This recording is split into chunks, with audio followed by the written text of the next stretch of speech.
जनता की समस्याओं को हमेशा उठाने का काम करें, छोटी छोटी समस्याओं को समाप्त करने का काम करें, चाहे वो गरीब हो, चाहे अमीर हो, चाहे मध्यम वर्ग हो, सबके हितों की रक्षा करें। वो गरीब के बच्चे जो ठीक से पढ़ नहीं पाते हैं उनकी चिंता करें,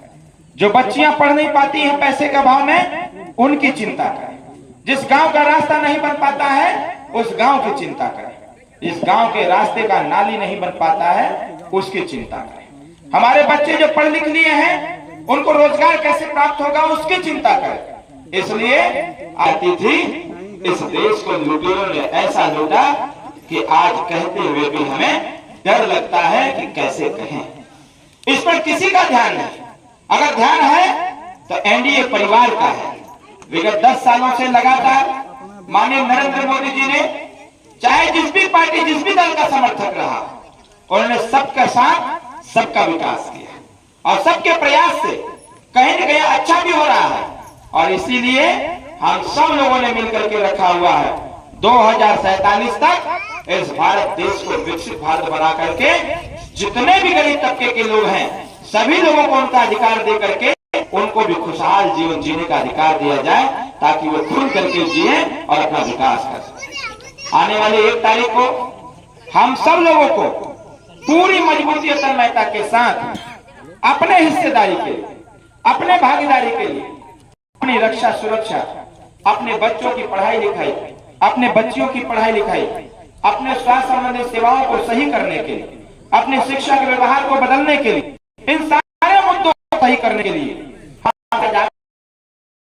कि जिस प्रकार से 10 साल से माननीय नरेंद्र मोदी जी की सरकार ने आपको 158 योजनाओं का लाभ पहुंचाने का काम किया, उसमें जो भी विसंगति रह गई है उसको दूर करने की आवश्यकता है। और दूर होगा तब जब फिर से 5 साल का मौका मिलेगा। तब 5 साल जो विगत बीता हुआ है कहीं ना कहीं सरकार ने तमाम जवाबदेही देने का कार्य किया है। एक छोटी सी बात हम बताएं, आज भी ऐसी स्थिति उत्पन्न हुई है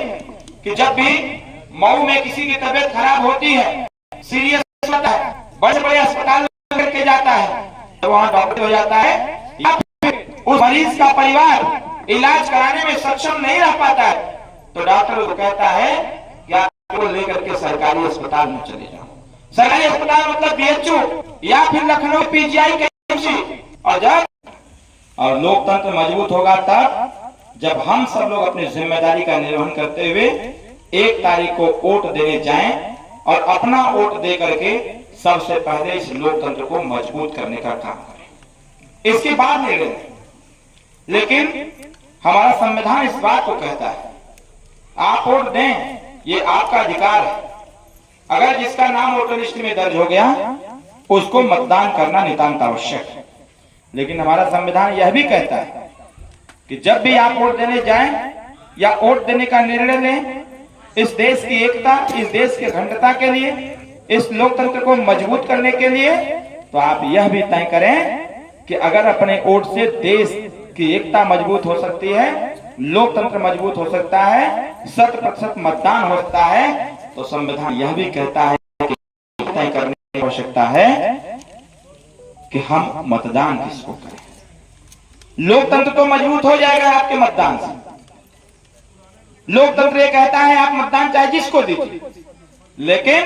लोकतंत्र की मजबूती के साथ साथ एक मजबूत सरकार को भी